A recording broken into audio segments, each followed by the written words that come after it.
Muy bien. Hoy, queridos cursantes, nos toca ver ya de lleno el tema de la Santa Misa. El curso se llama, que estamos viendo, Liturgia y Santa Misa.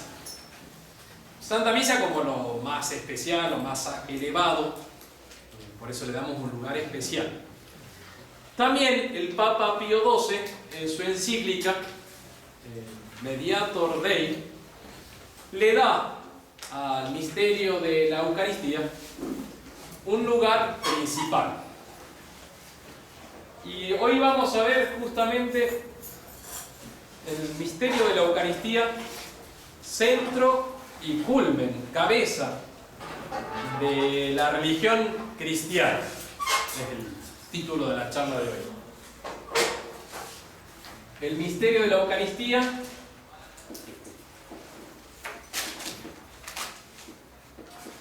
esto implica ciertamente el misterio de la Santa Misa, porque en la Eucaristía, en eso raro y milagroso que nuestro Señor nos dejó y que ahora está siendo adorado, se ven dos aspectos: el hecho de que Él es sacramento que te viene a santificar a modo de alimento, y es también sacrificio. Son los dos aspectos de la Santa Misa. Entonces, el misterio de la Eucaristía decimos sacramento y sacrificio, las dos cosas. El misterio de la Eucaristía, centro, y el término latino es caput, cabeza de la religión cristiana. Pero si uno dice cabeza así a secas, es como que uno no entiende. Lo vamos a explicar. Centro y culmen vamos a poner. Culmen, cabeza de la religión cristiana. Está buenísimo. Es espectacular. Uno se podría quedar, no sé, un día meditando en eso, en la presencia real y en la Eucaristía. Centro y cabeza de la religión cristiana. Y así comienza el Papa Pío XII, el texto. El misterio de la Sagrada Eucaristía, instituido por el mismo sumo sacerdote Jesucristo, y por orden suya constantemente renovado por sus ministros, es el punto culminante y como el centro de la religión cristiana. Bueno, eso estudiamos hoy. De hecho, es la continuación de la encíclica, de lo que veníamos viendo. La encíclica tiene 3 partes. La última clase terminamos la primera parte, que eran los principios generales de la Sagrada Liturgia, que tenía como muchos así temas de actualidad. El Papa Pío XII iba bajando líneas diciendo atención a esta desviación y corrijan esto y va por acá. Fueron bastante así, con muchos temas de actualidad. El de ahora, los temas que vamos a empezar a estudiar, sobre todo hoy, la próxima clase, son de una gran tranquilidad, de una posición pacífica, podríamos decir, de estas verdades. Centro y culmen de la religión cristiana. Así comienza entonces la segunda parte de la encíclica, que aborda el misterio de la Eucaristía y de la Santa Misa. 4 o 5 charlas van a hacer esto, ¿no? Y es lo que vivimos nosotros todos los días, como darle su lugar a nuestro Señor. De hecho, lo que plantea el Papa es qué lugar le estamos dando a la misa. ¿Es el centro o no?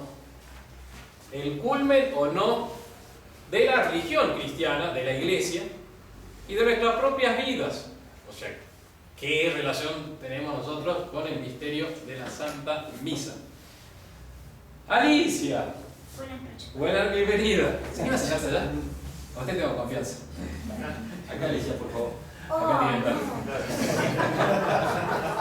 Alicia. Hasta vino de un color así como que llama la atención. No voy a contestar nada. Dale el examen. Bueno, tres partes tiene la charla de hoy, 3 puntos.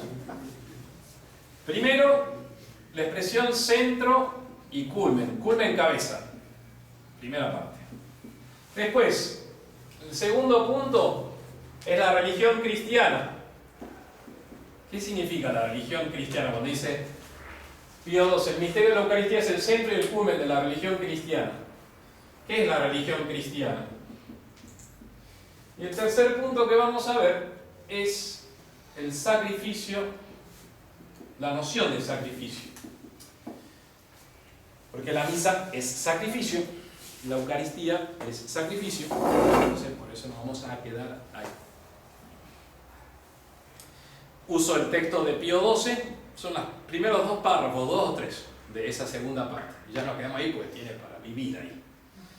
Y también vamos a utilizar, he utilizado un libro que ya he mencionado con ustedes, La Santa Misa, de la editorial Patmos, editada por el Opus Dei en los años 70, de autor anónimo, un escrito español de mitad del siglo XIX, que es una joyita, es precioso, es concentrado, no es tan fácil.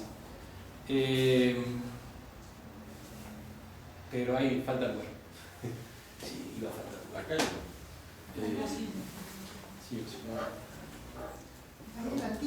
Sí, sí. Puchi, ¿se anima a pasar o estaba ¿se animan a ir para allá?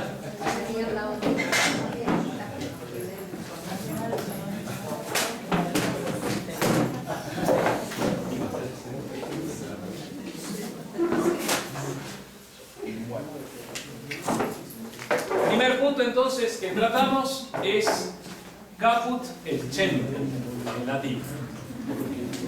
Dice el Papa Pío XII, el misterio de la Sagrada Eucaristía, instituido por el sumo sacerdote Jesucristo y por orden suya constantemente renovado por sus ministros, es el punto culminante y como el centro de la religión cristiana.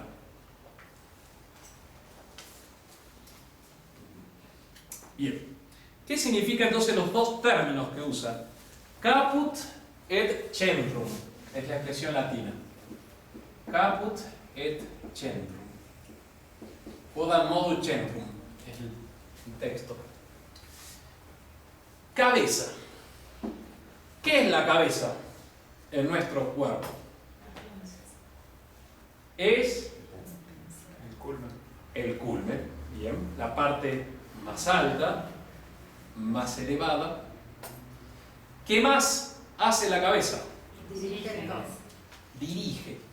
Porque en ella se dan los 5 sentidos. En la mano no, hay tacto. En el pie tampoco. La cabeza tiene los 5 sentidos. Es lo que te pone en contacto con el exterior.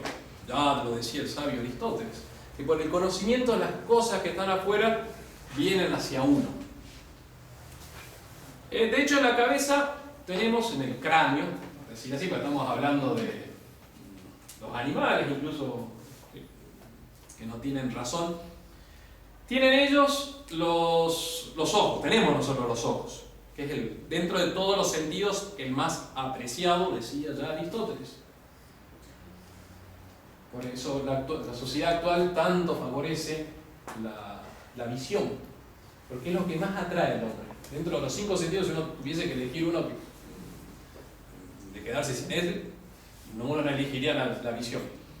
De ahí que en los años 70 hubo un sociólogo italiano, Sartori, Giovanni Sartori, ¿lo conocen?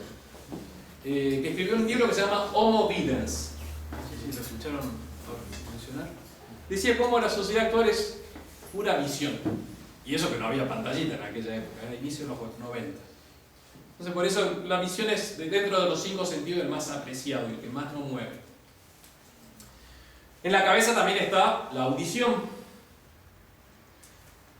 La cabeza también contiene el sentido del olfato, del gusto, y también del tacto. Entonces, de hecho la cabeza, dicen Los videitos de YouTube.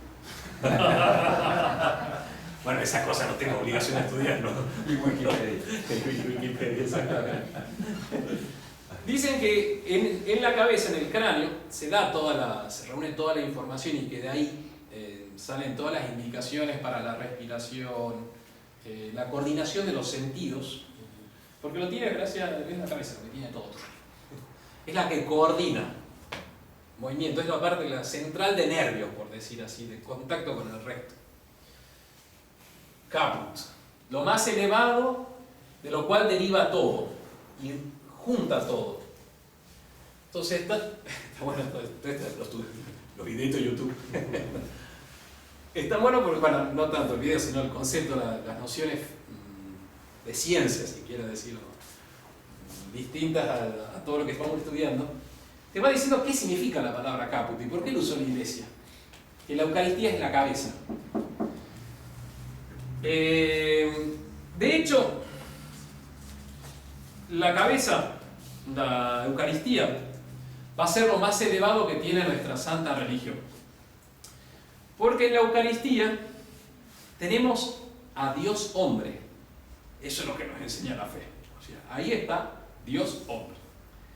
Dios, que lo ofrecemos a Dios a través de un sacerdote que es Dios y hombre verdadero.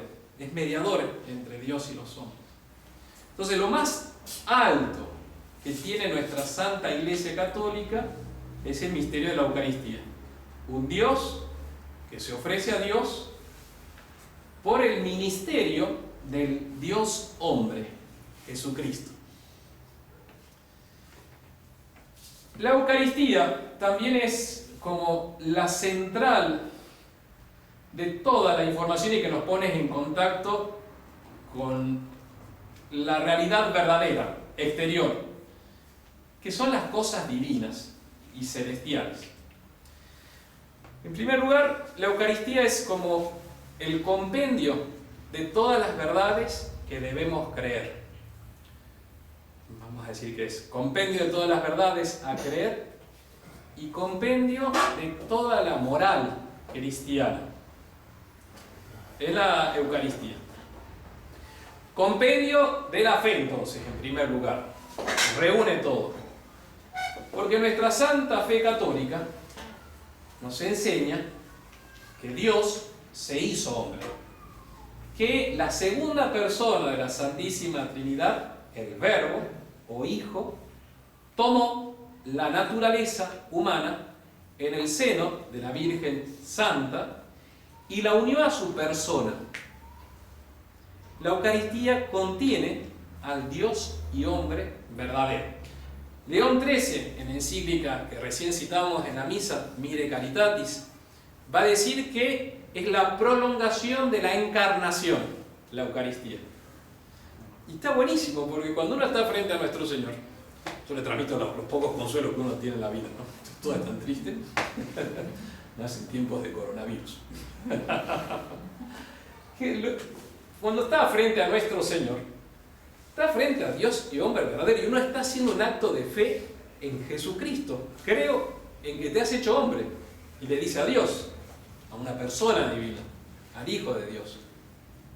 Entonces, el Hijo de Dios, Hijo del hombre, como dice la Escritura, o sea, hombre de hombre, o sea, de verdadero hombre, Hijo de la Santísima Virgen María, Dios hombre en estado victimal.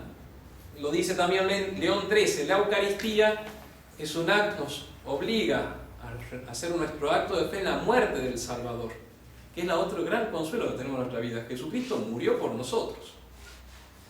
Y nuestro Señor está en la Eucaristía como una memoria eterna, continua, de su muerte. También nuestro Señor está con todas las gracias especiales que nos enseña el Evangelio de su vida oculta. En su vida oculta nuestro Señor fue obediente y fue humilde. O sea, no apareció los 30 primeros años de su vida. En la Eucaristía Jesús está humilde, oculto, obediente. De hecho, obedece nuestro Señor Él lo quiso así a las palabras del sacerdote. O sea, cuando el sacerdote, con la intención de consagrar, toma pan en el misterio de la celebración del rito de la Santa Misa y dice, hoc es corpus meum, Dios desciende al altar, se hace obediente. Compendio de su vida oculta. Compendio de su vida pública también es la misa, la Eucaristía. Porque en la misa, por los ritos que puso la Santa Iglesia, se leen las epístolas, los escritos de los apóstoles, de los profetas, se lee el Evangelio y se lee lo que nuestro Señor ha enseñado. Y la Iglesia como que refuerza esa enseñanza de la vida pública a través del sermón, de la homilía. Que el sacerdote tiene que recordar las verdades de nuestro Salvador. También es compendio la misa de su ascensión y de la venida del Espíritu Santo. De hecho, la misa es como un trampolín hacia el cielo. Es como la escalera que vio Israel, Jacob, que vio como de una piedra subían y bajaban por una escalera ángeles, iban y venían.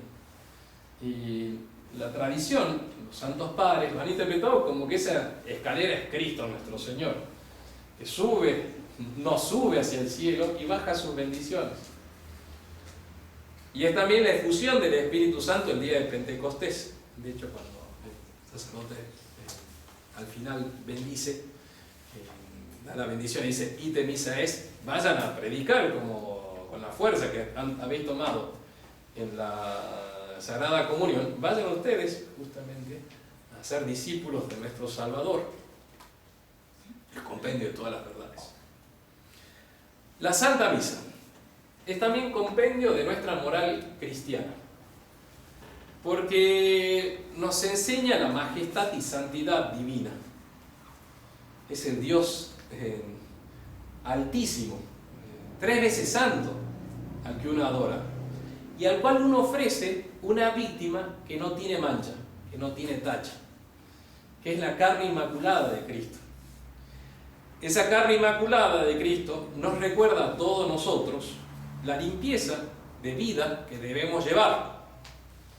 Nos recuerda que debemos vivir mortificando nuestra carne como Cristo lo hizo, que se mortificó en la cruz para darnos vida. De hecho, el gran principio de la moral evangélica es de renunciarte. Si alguien no vende todo lo que tiene, no renuncia a todo lo que tiene, no es digno de mí.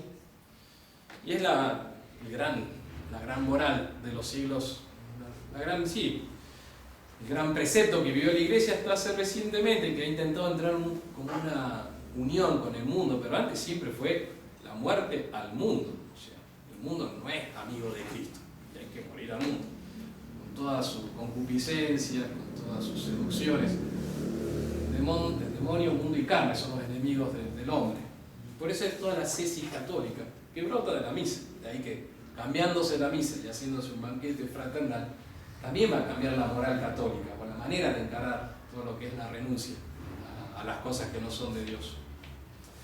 La misa entonces es compendio de la moral evangélica. Y la misa es como el contacto que nos dan los sentidos hacia las verdaderas realidades, que son las realidades que no pasan, que es el cielo. Y la misa, la Eucaristía, es un pequeño anticipo del cielo. En el cielo, si le creemos a San Juan, en el Apocalipsis, encontró un gran trono donde estaba sentado el Señor inmortal, el Dios sin principio ni fin. Y cerca del trono de Dios estaba el Cordero inmaculado y como degollado. Estaban en un altar. Y sigue diciendo San Juan que todos los ancianos se postraron, 24 ancianos, representan las 12 tribus de Israel y los 12 apóstoles.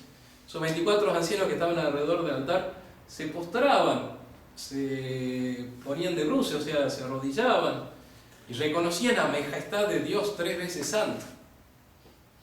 Y que había incienso, se quemaba incienso en honor a ese Dios 3 veces santo.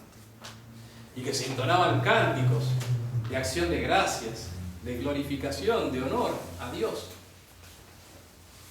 Y el mismo Dios era como el alimento de las almas santas que están en el cielo. Todo esto es la realidad verdadera. Nosotros algún día se nos van a cerrar nuestros ojos a la realidad temporal y se nos van a abrir a una realidad muy distinta. Quedó muy grabado. Si quieres sentarme acá, puede pasar. Me quedó muy grabado el libro este, no sé si conocen, El Señor del Mundo, de Benson. La muerte de Mabel. Y se termina suicidando. Uy, ya les adelanté bien. Después bien. Queda por la mitad. ¿Cómo? Queda por la mitad del libro.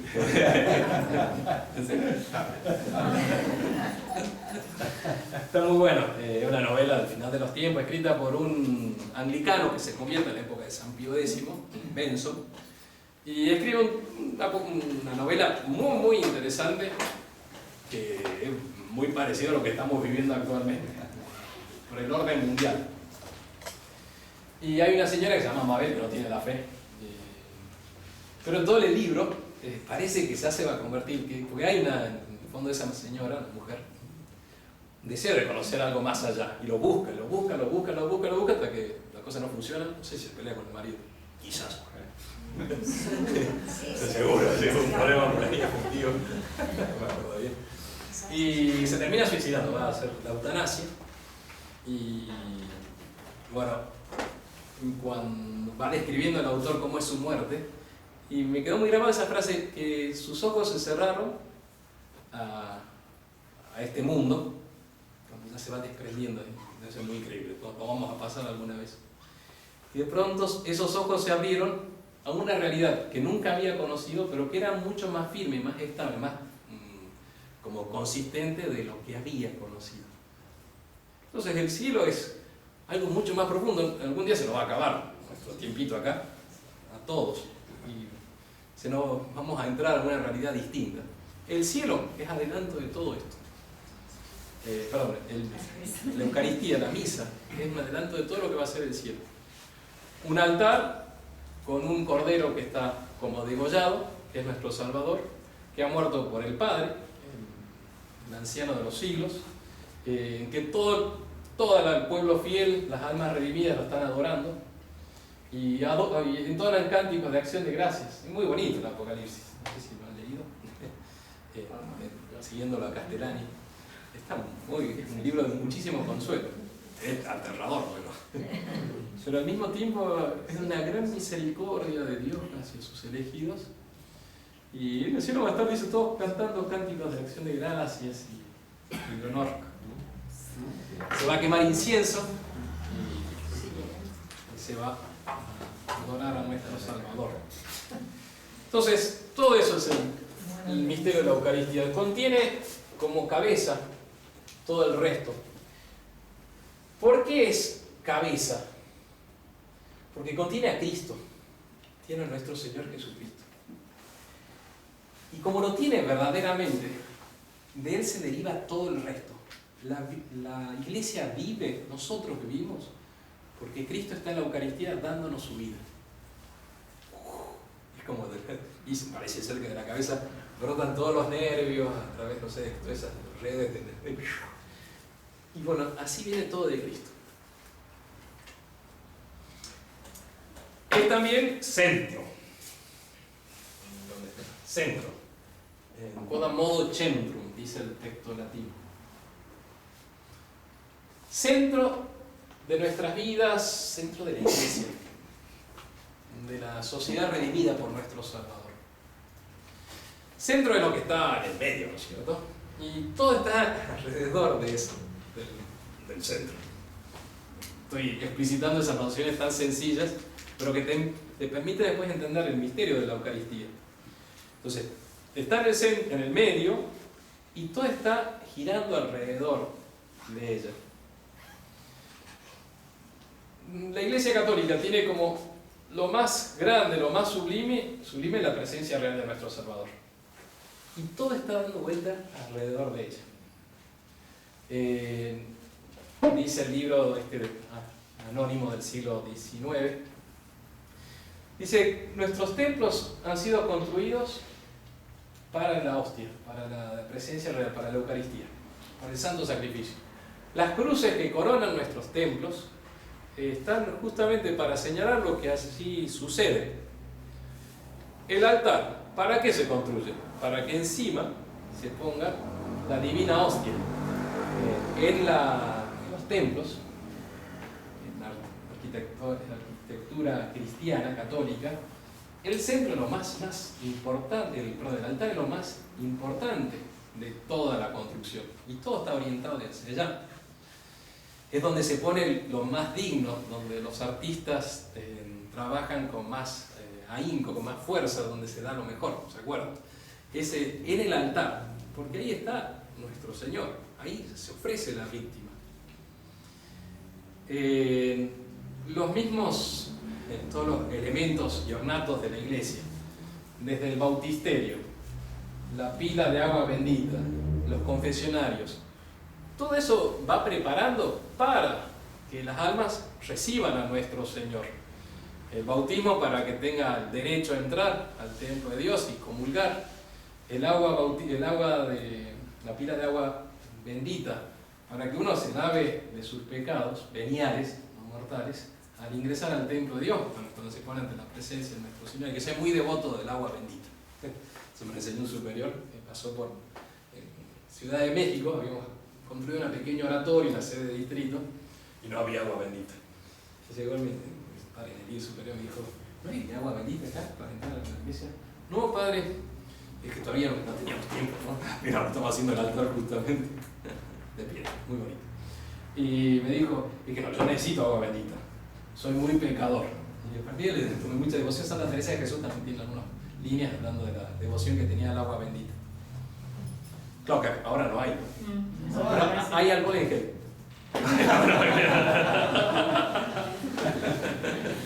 Sí, es verdad que tenemos que ya ponerlo. El año pasado se sacó.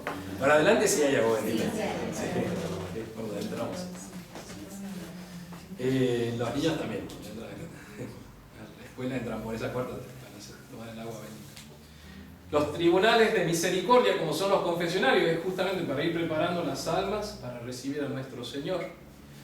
En la misma cátedra o púlpito es el sacerdote que va predicando la verdad divina para preparar el alma a recibir a nuestro Salvador. Es realmente el centro en el cual estamos dando vuelta a todos. El plato también está bueno, porque está el altar, bueno, la iglesia, y está bueno que el colegio esté alrededor de él, porque bueno, estamos todos mirando a nuestro Señor, todo se orienta a él, a nuestro Salvador. Jesús, Eucaristía, centro. Los sacramentos también se ordenan y brotan de ella, de la Eucaristía. El bautismo porque justamente te da como el derecho a formar parte de la Santa Mesa del banquete celestial, recibir el Cordero Inmaculado. La confirmación te confirma para inmolarte junto a Cristo, dando testimonio de la fe. La confesión, para si uno ha perdido el derecho de acercarse a la comunión por el pecado mortal, te lo devuelve el derecho. Y si uno venía con pecados veniales nada más, te hace un wash. Un poco se lava un poquito, te pone bien limpito y ya te renueva. Y vas reparando. La confesión frecuente, cuando no es de pecado mortal, nunca deberíamos tener un pecado mortal. Bueno, si hay la desgracia de eso, por supuesto está la confesión, pero para los pecados veniales también sirve la confesión, porque te va limpiando cotidianamente, reparando, y es un sacramento, un canal de la gracia. Entonces, bautismo, confirmación, confesión, la extrema unción brota del altar, el óleo santo con el cual se unge a los enfermos. En el Jueves Santo, en la misa que se consagran los santos óleos, y preparan al agonizante o al enfermo para recibir el santo viático. El santo viático es la comunión dada, la última comunión que se da. Y viático significa... ¿Qué significa viático? Lo que te da para el viaje, ¿no? Como la comidita para el viaje. La viandita. El viator, ¿no? De viator. de viator, exactamente. De viator. Exactamente. Viático viene del camino. De viator. Que te da justamente cuando se da la comunión en forma de viático, te doy este alimento para que te sirva para el camino, de que pasas de acá a la patria eterna. El matrimonio también. ¿Cómo? Es bendecido, ratificado en la misa. Habitualmente la Iglesia quiere que todo sacramento, como es el matrimonio, se ordene y brote de la misa. Entonces, mejor es casarse con misa. Creo que ahora ya hace un tiempo se acabó, ya no. El otro día se casaron en Santísimo Sacramento, Barrio Norte, o no, en Retiro, ¿no? En Buenos Aires. No sé si con eso, una iglesia muy bonita. Se casaron con misa tradicional. Entonces eso fue una negociación así, a ver cómo. Entonces nosotros, la fraternidad, le dijimos a los novios que eran de la fraternidad, pero querían casarse ahí. Nos dieron permiso, todo lo que sea. Dijimos, bueno, no casamos si no es con misa. Entonces tuvieron que pedir 2 turnos, realmente de 1 hora. Les salió carísimo. Le dije, bueno, vamos a celebrar corriendo la misa, ¿no? Y dijeron, no, padre, nosotros queremos la Santa Misa en la boda. Claro, porque es lo normal. Además, porque el matrimonio es una cruz. Y trae niños, hijos para la Eucaristía. De hecho, es como un momento muy especial de un papá, cuando sus hijos se acercan por primera vez a Jesús Eucaristía. Y el orden sagrado está totalmente, eso de un sacerdote no se entiende si no es para la misa. No se entiende. Había discusiones, no discusiones, sino había distintas maneras de encarar la jerarquía eclesiástica, que antes iba desde la clericatura, las órdenes menores, órdenes mayores, diácono, sacerdocio y después episcopado.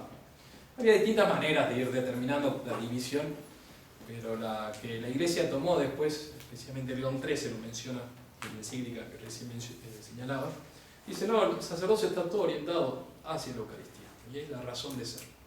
Entonces la diferencia de todas las órdenes es la medida que te vas acercando hacia el altar. Desde el hostiario, que es el que toca la campana y abre la puerta, pasando por el exorcista, el lector, el acólito, que es el que ya puede llevar las vinajeras al altar. Ya es porque está orientándose hacia el altar. El subdiácono es el que puede tocar los vasos sagrados, y después el diácono es el que ya puede dar la Eucaristía, y el sacerdote es el que puede confichar en latín, confeccionar, realizar, producir el milagro de la transustanciación. Y de hecho, sacerdote y obispo en la Santa Misa tienen el mismo poder, podríamos decir. Lo que pasa es que el obispo tiene la plenitud del sacerdocio, y por eso él puede transmitir su sacerdocio, cosa que el sacerdote no puede hacer. Por eso que es el que hace otros sacerdotes. Pero está todo relacionado en nuestro Señor, es el centro. Todo, también los que son los ornamentos, lo que son los cálices, los vasos sagrados, que muchas veces son cosas muy valiosas, muy costosas. Me acuerdo mis queridos padres, cuando me iban a ordenar, me dijeron que vamos a comprar un buen cáliz, porque era, bueno, el orgullo de la alegría de tener un hijo sacerdote, y para el Señor lo mejor. Y eso es muy del pueblo cristiano, ¿sí? Para nuestro Salvador. Centro de la religión cristiana. Todo se ordena a él. De ahí termina diciendo Pío XII, tratándose del tema principal de la Sagrada Liturgia, creemos oportunos, venerables hermanos, detenernos un poco y llamar vuestra atención sobre asuntos de tan gran importancia. Entonces, centro y culto de la religión cristiana. Punto 2.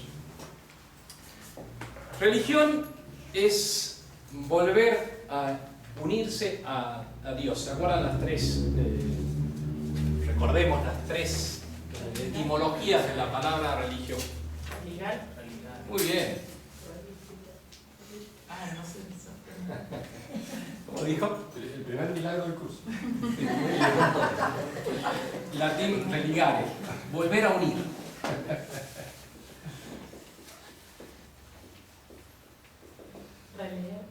Muy bien. Relegere.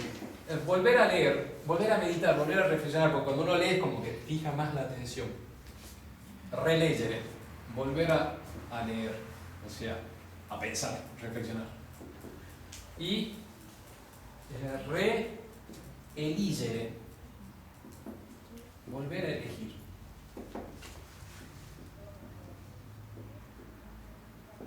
Nosotros, los seres humanos, estamos relacionados con Dios de dos maneras distintas, por decir así. Como criaturas, sin tener en cuenta nuestra inteligencia, nuestra manera de ser espiritual, intelectual. Y ese es el primer modo de causa-efecto. Y lo otro es ya más propio de los seres humanos, de los seres racionales, espirituales, que es la religión. La primera manera de relacionarse la tienen todas las criaturas. Las plantas, los animales, manifiestan la gloria de Dios. Ellas mismas son una manifestación de lo que es nuestro Salvador. Nuestro mismo cuerpo, aunque nosotros supongamos no pudiésemos por X circunstancias utilizar la inteligencia, supongamos que, no sé, no muere antes de la edad de razón. El mismo cuerpo humano es una máquina buenísima de tecnología. ¿De qué te está hablando eso? De la infinidad, grandeza, sabiduría de Dios nuestro Señor. Yo traje este libro, después se lo voy a dar a usted porque es de sus nietos, al señor Ferrer. José el otro día me prestó este libro, El gran libro del espacio. Espectacular, es una reedición. Yo tenía el mismo libro de los años 80. Este es del 2017, ya es más actualizado. Te explica lo que es todo lo que son lo que es el universo, las galaxias, los planetas. Es espectacular. De hecho, yo de vez en cuando para distraerme me escucho algún podcast de Spotify sobre ciencia y el universo. Ando ahora con que la velocidad de salida de escape de la Tierra, si uno le cree a todo esto, ¿no?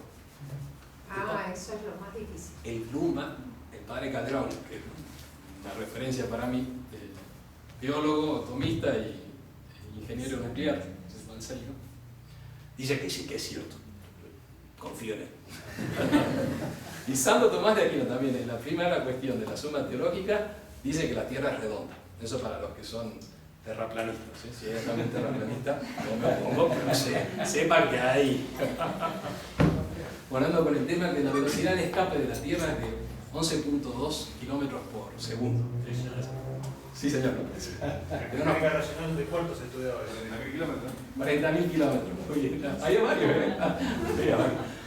Es espectacular todo esto. Lo que es la creación manifiesta lo que es nuestro creador. Y nosotros, nuestro mismo cuerpo, supongamos que no usásemos nuestra razón, ya manifestaría la gloria de nuestro Señor. Pero el ser humano puede mucho más, lo puede reconocer, cosa que las criaturas, los astros, no lo reconocen, porque no tienen reflexión, no tienen espiritualidad, no tienen alma racional. Solamente nosotros, y nosotros tenemos, los seres humanos, una manera muy especial de relacionarnos con Dios. Es el de reconocer que Dios es el sumo bien, el primer principio. Y eso solamente nosotros. Es una dicha inmensa de parte nuestra poder decirle a nuestro Señor: te adoro, te reconozco tu dominio soberano. Y eso es la religión. Es la virtud, la disposición del alma que te hace relacionarte con Dios de una manera sumisa, reconociéndolo. De ahí es que es un reeligere. Después del pecado uno vuelve a elegir a Dios como su primer principio, su sumo bien. Es un religare, volver a unirse a nuestro Señor por la virtud de la religión.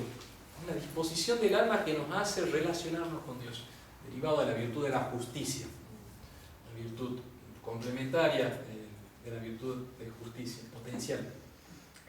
Reelegere, porque es el asunto más importante de nuestra vida.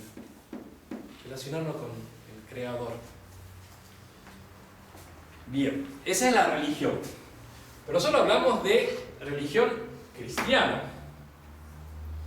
Porque el que es el sumo sacerdote, el que nos da la religión a nosotros, no es Mahoma y no es el Dios de los ejércitos del Antiguo Testamento. No, Señor, de los judíos.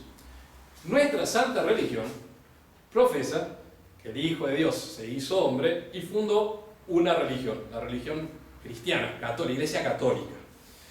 Entonces nosotros tenemos una religión propia, los católicos, los cristianos. Cuando digo cristianos, lo digo, nosotros somos los verdaderos cristianos.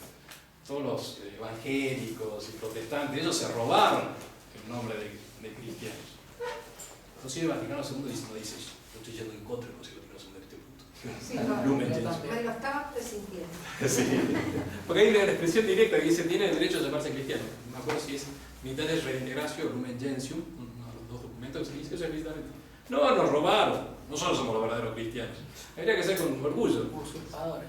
Usurpadores, exactamente, como usurparon la Eucaristía en algunos de ellos, o la Biblia también. Nosotros. Entonces, nuestra santa religión está apoyada en Cristo. Él va a ser nuestro Señor, el que va a volver a unir, a religare, va a volver a elegir en medio de esa apostasía general o rechazo de nuestro Señor, de esa rebeldía por el pecado. Él va a ser el que va a volver a unir el cielo y la tierra. Y Él va a dejar esa unión entre nosotros. Por eso nosotros somos, nuestra santa religión, la cristiana, nos une a Dios a través de Cristo.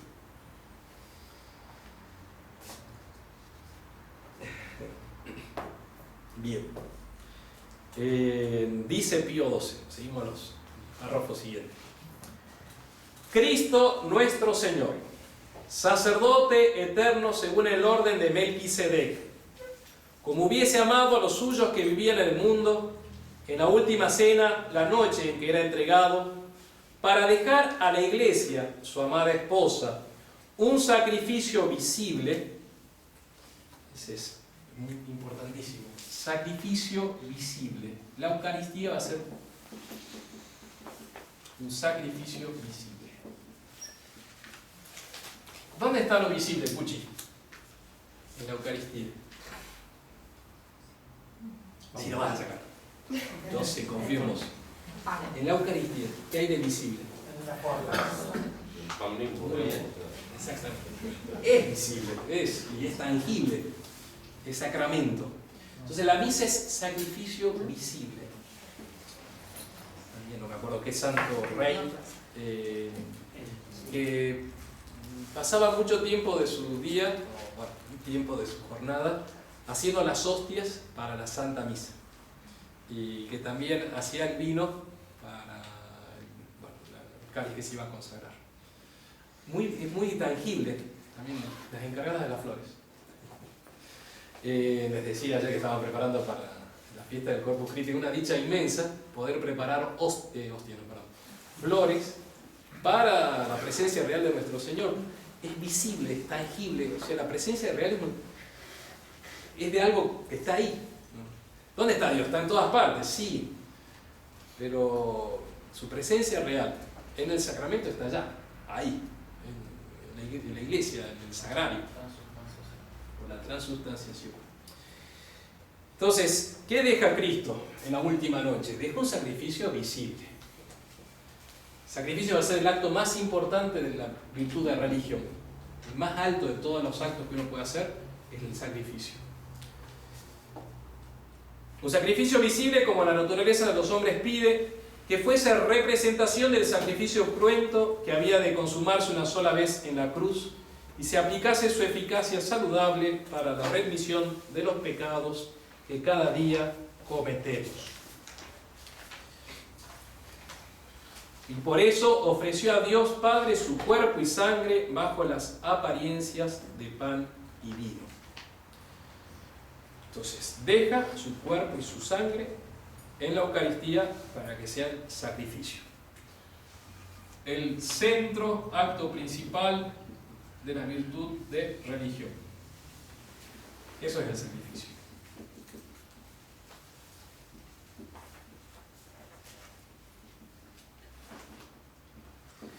¿Qué es sacrificio? Es la entrega u oblación de una cosa sensible hecha a solo Dios por un ministro legítimo con destrucción, consumación o cambio de la misma en reconocimiento de su soberano dominio. Esa es la definición de sacrificio. Es una oblación o entrega. En el Antiguo Testamento se ofrecían en sacrificio los corderos. Para el pueblo, para un pueblo pastor como era el pueblo de Israel, ofrecer un cordero, un animalito, era una renuncia. ¿Y por qué lo ofrecía el alma devota israelita? Porque quería reconocer que todo lo que tenía le venía de Dios, de nuestro Señor, fuente de toda bendición. Entonces, sacrificio es ofrecerle una cosa sensible. Oblación exterior, sacrificio, ¿no? Es esto. Igual. Oblación exterior de una cosa sensible. ¿Por qué oblación interior? Porque uno puede ofrecer su interior. Cuando uno a nuestro Señor, internamente, quizás tirado en la cama, hace un acto de fe, de su dominio. Señor, creo en ti y te adoro. Y tirado en la cama. Porque bueno, justo es la hora de estar en la cama, ¿no? Y en la cama también se puede adorar a nuestro Señor, por supuesto. Exteriormente uno está acostado. No es muy digno para adorar a nuestro Señor. Pero interiormente uno le está reconociendo, Señor, te adoro. No sé, sí. Uno puede besar un crucifijo, por ejemplo. Besar así físicamente o besar espiritualmente, como que yo quisiera besar un crucifijo para adorar a nuestro Salvador, reconocer que Él ha muerto por nosotros. Entonces, cuando uno dice exterior es porque el sacrificio es, como lo estamos utilizando, un sacrificio externo. Por eso que es una cosa sensible. Se puede ofrecer un animal, se puede ofrecer también productos de la tierra. Es lo que se lee del primer sacrificio. ¿Se acordarán ustedes cuál fue el primer sacrificio según la Sagrada Escritura? No diga nada. Me ganó el impulso. Sí, bueno, ahí también yo tampoco. Primer sacrificio. Primer sacrificio que se lee en la Sagrada Escritura es Caín y Abel. Muy bien. Dice el texto sagrado del Génesis: pasado algún tiempo presentó Caín a Yahvé una ofrenda de los frutos de la tierra, y también Abel ofreció de los primogénitos de su rebaño y de la grasa de los mismos. Ese es el texto sagrado. Entonces Caín y Abel, uno era labrador, Caín, entonces de su huerta presentó el trigo, no sé, la papa no, porque es propia de Argentina, tampoco el tomate ni el cacao, y el choclo también. No sé qué no han ofrecido, quizás uvas, ofrecían las primicias y se lo daban a nuestros señores, reconociendo esto para vos, y se destruía. Bueno, vale, ofrecerle y después comerlo, ¿no? Entonces Caín ofreció de los productos de la tierra y Abel, como era pastor, de sus rebaños. ¿Qué ofreció? Los primogénitos, los primeros. Siempre las primicias hay como esa alegría, ¿no? Del primogénito. Y ofreció de la grasa de los mismos. Es que lo más rico no era. No, eso perdón. De hecho, en el Antiguo Testamento, si era ofrecer la grasa, era ofrecer los animales, era ofrecer así como la parte mejor. Y tampoco se podía tomar de su sangre. La sangre era para Dios, porque la sangre daba la vida. De una cosa sensible, hecha a solo Dios.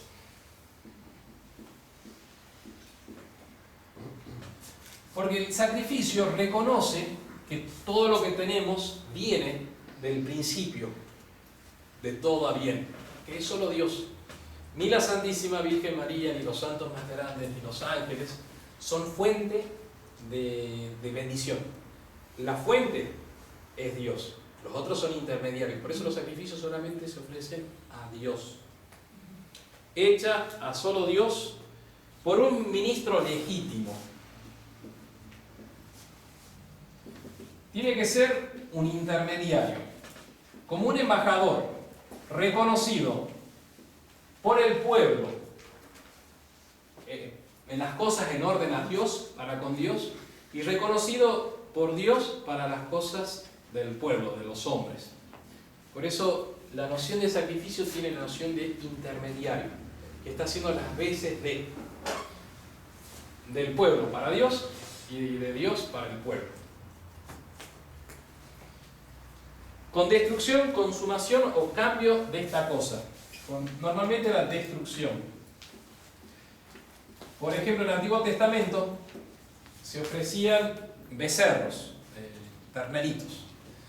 Y el sacrificio más importante de todo, que más gloria le daba a Dios, se llamaba el holocausto. Porque aquí se agarraba la vaca, el corderito, y se la quemaba entera. Enterita. Destrucción, cambio o... ¿qué más dijimos? Consumación de la víctima. En otros sacrificios que eran llamados los sacrificios pacíficos del Antiguo Testamento, ya estaba determinado que el sacerdote se quedaba con una parte, se quemaba otra parte y el fiel se llevaba, el israelita se llevaba también su parte. ¿Pero qué había sido? Se destruía en honor a Yahvé. En los pueblos acá de la zona de México, bueno, en todas partes, pero en México en particular, los mayas y los aztecas también destruían a los guerreros de los otros pueblos, de los pueblos vencidos. Y en un momento parece que comían del corazón del guerrero muerto, masticaban.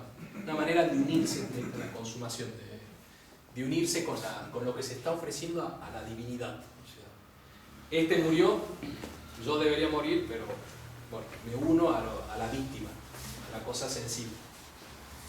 El reconocimiento de su soberano, el reconocimiento de su soberanía. El reconocimiento de su soberano dominio.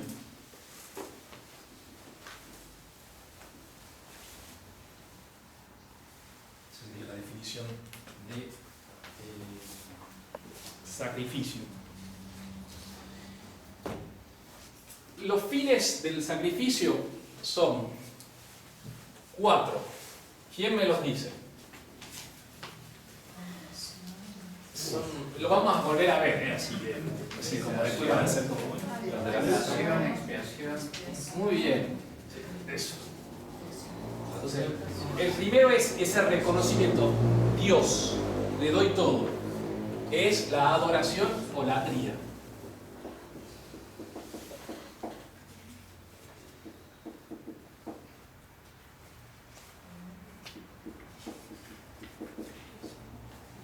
Primero. El segundo es la acción de gracias.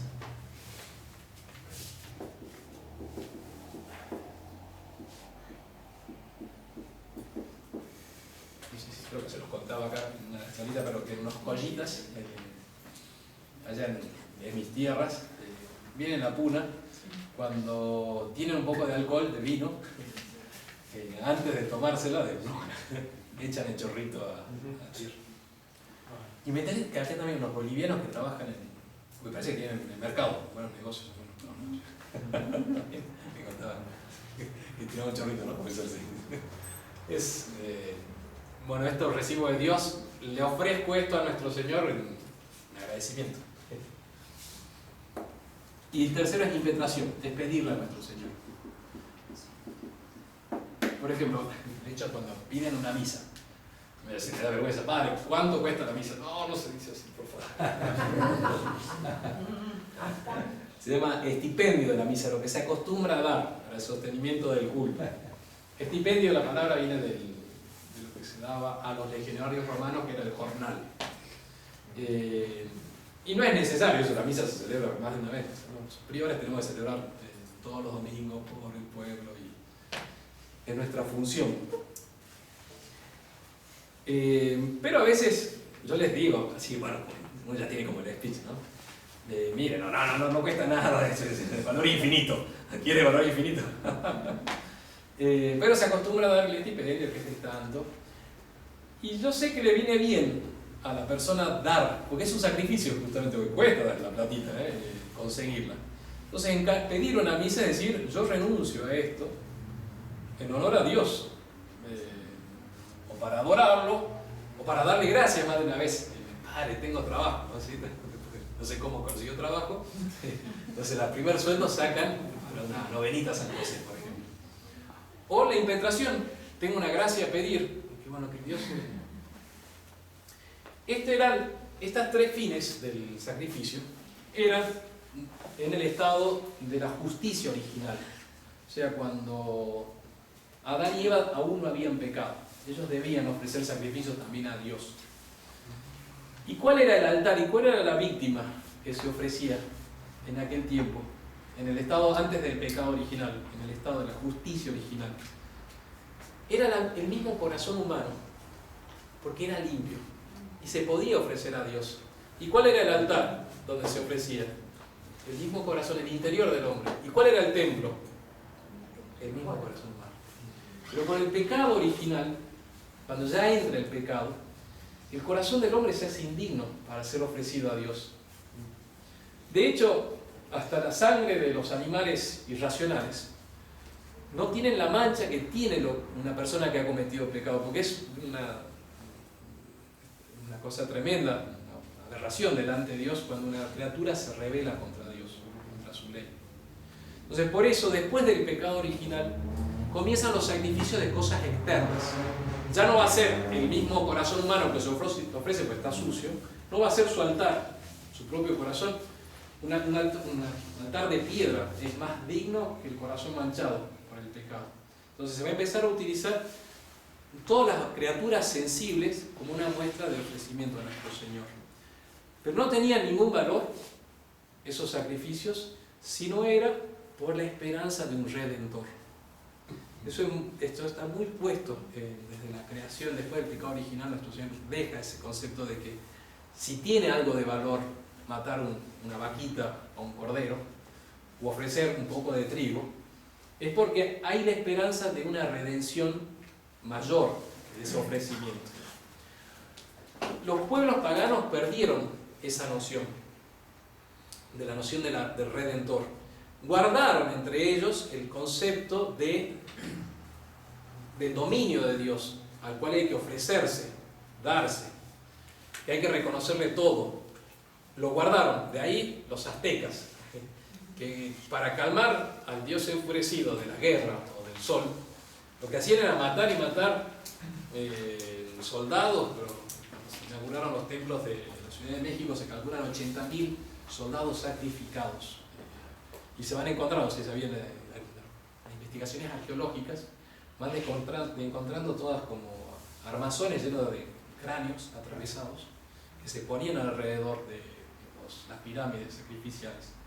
Había que calmar la divinidad. Se tenía esa noción de que había que calmar a Dios. Hoy por hoy con el modernismo se fue todo esto. Dios es siempre bueno. Pero lo que tenía deformado todos los pueblos paganos que hacían, por ejemplo, sacrificios humanos, era el hecho de la esperanza de que iba a haber un sacrificio que iba a reemplazar el sacrificio del hombre físico, pidiendo el sacrificio del hombre moral, o sea, el corazón humano que reconoce su miseria y se ofrece a Dios, pidiendo perdón. Ese es el cuarto fin del sacrificio, ya después del pecado original, la expiación, el pedir perdón.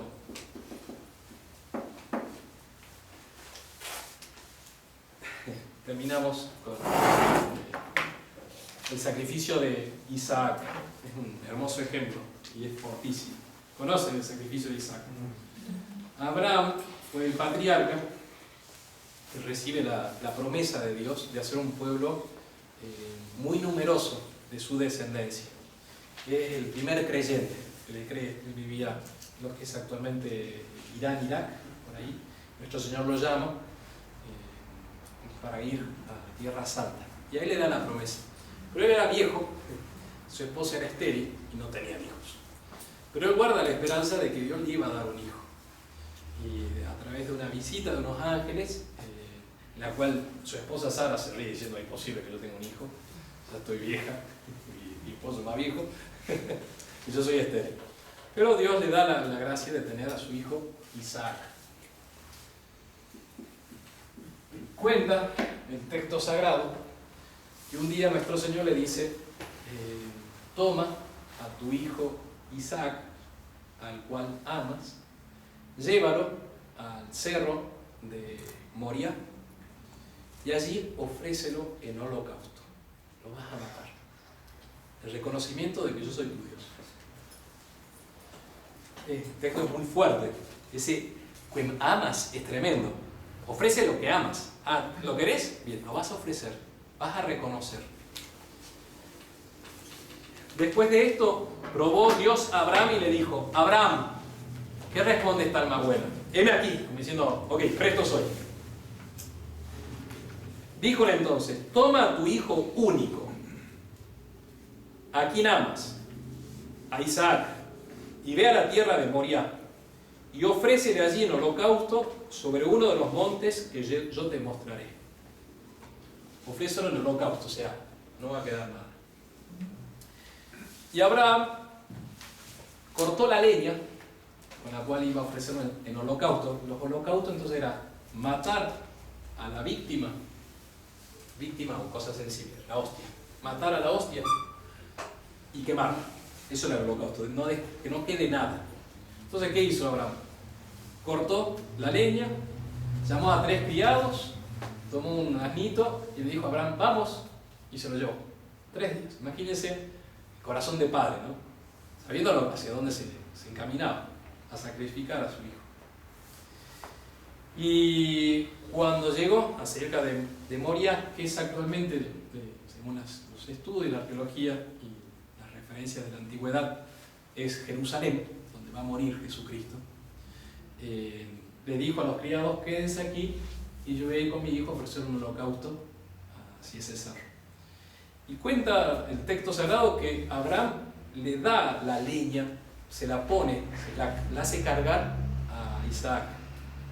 Isaac sube con la leña en la cual iba a ser quemado él. Y cuando iban subiendo al cerro, Isaac le pregunta a su padre: papá, llevamos el cuchillo, llevas el fuego. No había encendedores, entonces me imagino que llevarían un pequeño recipiente metálico con las brasas. Llevamos la leña, pero no llevamos el cordero. Y Abraham, no sé, debe haber tragado mucha saliva en ese momento, dijo: no te preocupes, hijo, Dios proveerá del cordero aquel que vamos a inmolar. Y sigue diciendo el texto sagrado que llegaron a la cima del monte y ahí preparó la leña y lo ató a Isaac, lo ató. Y cuando estaba levantando el cuchillo, ahí lo para el ángel de Dios y le dice: está bien, veo que me reconoces. Y le da aparece un cordero agarrado justo ahí y a ese lo inmola y lo mata. Es muy bonito el texto sagrado.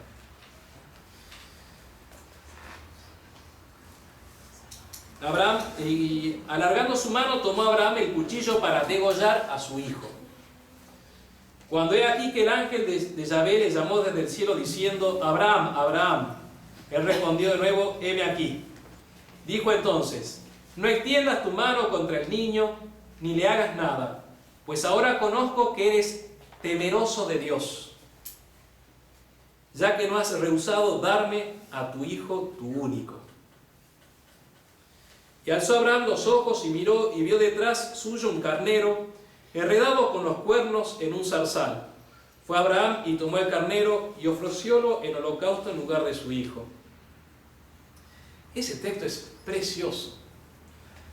reconoce la grandeza de Dios, al cual hay que inmolarle todo. Lo que más amamos, habría que ponerlo en el altar junto a nuestro Señor. No, nada físico, ¿no? Sino ponerlo ahí. Y reconociendo a Dios. Y muestra también, entonces, la grandeza de Dios que nos puede pedir todo porque es nuestro Señor.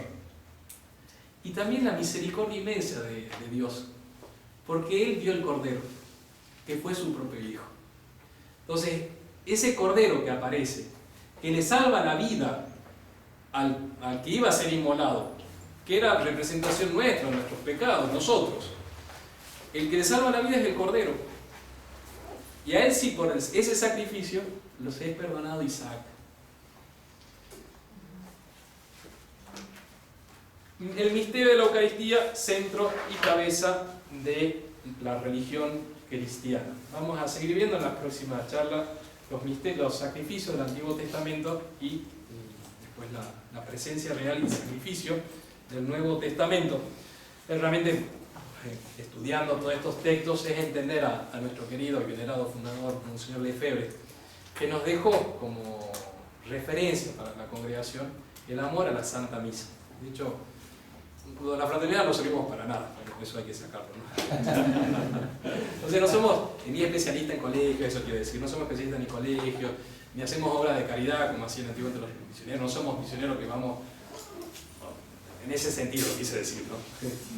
Pero hay una cosa que la fraternidad guarda, y que nuestro fundador nos dejó abierto a todo, o sea, hacemos de todo, no nos especializamos si quieren en muchas otras cosas como otras congregaciones, en ese sentido. Pero nos ha dejado como gran referencia el amor a la liturgia, el amor a la Santa Misa. De hecho, muy hermoso, acá muy bonito este priorato de Mendoza, digo, la misa de ayer fue apoteósica, espectacular. Todo está para nuestro Señor, centro y cabeza de la Santa Religión. Entonces vos tenés todos los acólitos, los sacerdotes, los fieles confesándose y los sacerdotes confesando, tenés el coro, y tenés las almas cristianas que están participando devotamente porque Cristo, Jesús, es la Eucaristía, es el centro y la cabeza de todo. Entonces, todo orientado hacia Él. Entonces hay que dar realmente gracias a nuestro Señor por esa como referencia que nos dejó nuestro venerado Monseñor Marcel Lefebvre. Damos gracias y me quedo a su disposición para cualquier pregunta.